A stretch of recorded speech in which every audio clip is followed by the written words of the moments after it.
समाचार न्यूज। साथियों नमस्कार, स्वागत है आपका हमारे चैनल जिला टॉप न्यूज में। मैं हूं सुरेश कुमार। आप देख रहे हैं तिकोनिया पार्क सुल्तानपुर में शिक्षक, शिक्षा मित्र, अनुदेशक, कर्मचारी संयुक्त मोर्चा के लोगों ने विशाल धरना प्रदर्शन किया। डिजिटल पंजिका निरस्त कराने हेतु कर्मचारियों ने क्या क्या कहा, देखें पूरी कवरेज विस्तार से। पुरानी पेंशन तो हमारा मुद्दा है ही, निजीकरण भी हमारा उसका मुद्दा है। आप लोगों को याद होगा जब भी हम लोगों का कार्यक्रम हुआ है, हमने पेंशन के साथ निजीकरण के मुद्दे को भी उठाया है। और क्यों उठाया है? आज जो ये सामने भीड़ इकट्ठा हुए, सब लोग इकट्ठा हुए हैं, क्यों इकट्ठा हुए हैं? हमारे आपकी नौकरी खतरे में है। ये सरकार ऑनलाइन उपस्थिति के जरिए हमको सुविधा न दे करके जब इसके जाल में हम फंस जाएंगे, हमारी नौकरियां चली जाएंगी और हमारी संख्या कम हो जाएगी, तो ये सरकार हमारे विभाग को क्या करेगा? निजीकरण हमारे विभाग का क्या करेगा?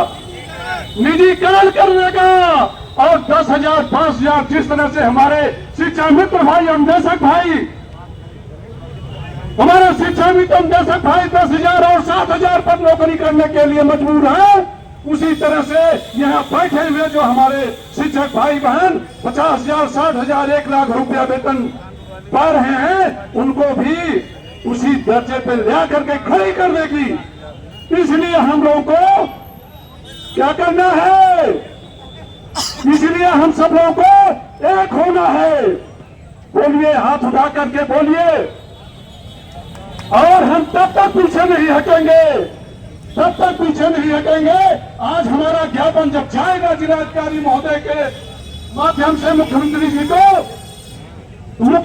को सोचना पड़ेगा। और अगर नहीं सोचेंगे तो आने वाली 29 तारीख को हम सभी लोग लखनऊ की सड़कों को जाम करने का काम करेंगे।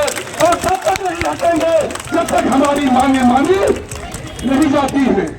विनय न मानत बिलत, विनय न मानत जल गए 3 दिन, अब बोले राम सकोप तब। ये उस समय से चला आ रहा है मित्रों। और आज आप लोगों की इस एकता को देख करके, इस शिक्षक, कर्मचारी, अनुदेशक, शिक्षा मित्र की एकता को देख करके, इस जनपद के नहीं पूरे देश के कर्मचारी ये देख करके ये सोच रहे हैं कि क्या हो गया, शिक्षकों को क्या हो गया कि 6 लाख के 6 लाख एक साथ। एक इतिहास है, ये इतिहास है। और इतिहास कब लिखा जाता है?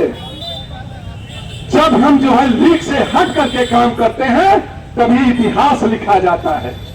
से अपनी दोहरी गहरी भूमिका को निभाते हुए यहाँ भी इस भूमिका में मजबूती के साथ आप उपस्थित हैं। सभी मंचासीन अपने पदाधिकारियों को भी प्रणाम करते हैं, मीडिया बंधुओं को नमस्कार करते हैं, आए हुए दूर दराज से सभी भाइयों को नमस्कार करते हैं। मुझे तो एकदम लास्ट में टाइम मिला बोलना तो बहुत था, क्योंकि कौन कहता है मुलाकात नहीं होती है, मिलते रहते हैं मगर बात नहीं होती है। भागम भाग में आप लोग मुझे मिल नहीं पाते हैं। आज हमारी बहनें मिली हैं, विशेषकर बहनें, इनके सामने बोलने का मन तो बहुत है, लेकिन समय का अभाव है। आपको हम एक ही बात याद दिलाना चाहते हैं कि यदि हमारे यहाँ हमारे भारत देश की रानी लक्ष्मीबाई अपने पीठ में बच्चे को बांध कर लड़ाई लड़ सकती हैं दुश्मनी से, तो हम अपने बैग को अपने कंधों पर टांग कर अपने भाइयों के साथ इस लड़ाई को क्यों नहीं कर सकते, जिसमें कि हमें खत्म करने की पूरी साजिश चल रही है। और आपको याद दिला दें कि महाराणा प्रताप ने जंगलों में घास की रोटियां खाई थी, और हम टेंट के नीचे क्या रोटी नहीं खा सकते? बिल्कुल खा सकते हैं। जिन हमारी बहनों के पास छोटे बच्चे हैं, उनको संभालने के लिए, दूध पानी के लिए सारी व्यवस्था रहेगी, लेकिन मुस्तैदी के साथ, एकदम दृढ़ संकल्प के साथ डटे रहना है। इस दमनकारी, अत्याचारी, व्यभिचारी, गंदे सोच वाली, लंबी साजिश के तहत रखने वाली इस साजिश को खत्म नहीं करना है, एकदम से मार देना है, मिटा देना है, नामो निशान मिटा देना है। आपको बता दें, आपने देखा वीर बहादुर सिंह ने घोड़ा दौड़ाया, हमारी मेरठ की बहनें वहाँ दोपहर नहीं हुई थी, लेकिन वीर बहादुर का क्या हश्र हुआ सब जानते हैं। कल्याण सिंह ने टाइम टेबल घोषित कर दिया था शिक्षकों के लिए कि शिक्षक की भर्ती को ही खत्म कर दिया था। आपने देखा कल्याण सिंह जी का क्या हुआ। रविंद्र शुक्ला जी शिक्षा मंत्री थे, उन्होंने कहा हम शिक्षकों को ऐसा सबक सिखाएंगे कि इनकी 7 पीढ़ियां जो है वो संघर्ष करना, धरना देना भूल जाएंगे। आज दूर दूर तक रविंद्र शुक्ला का कहीं नामो निशान नहीं है।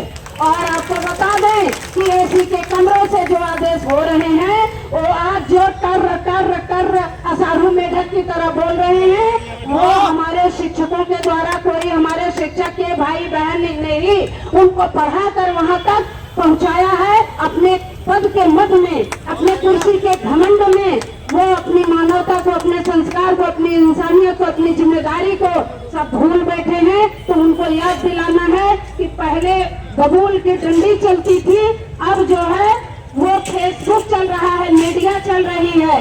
आज का शिक्षक तो पहले से और ज्यादा जागरूक है, अब सुविधाएं विकसित हो गई हैं।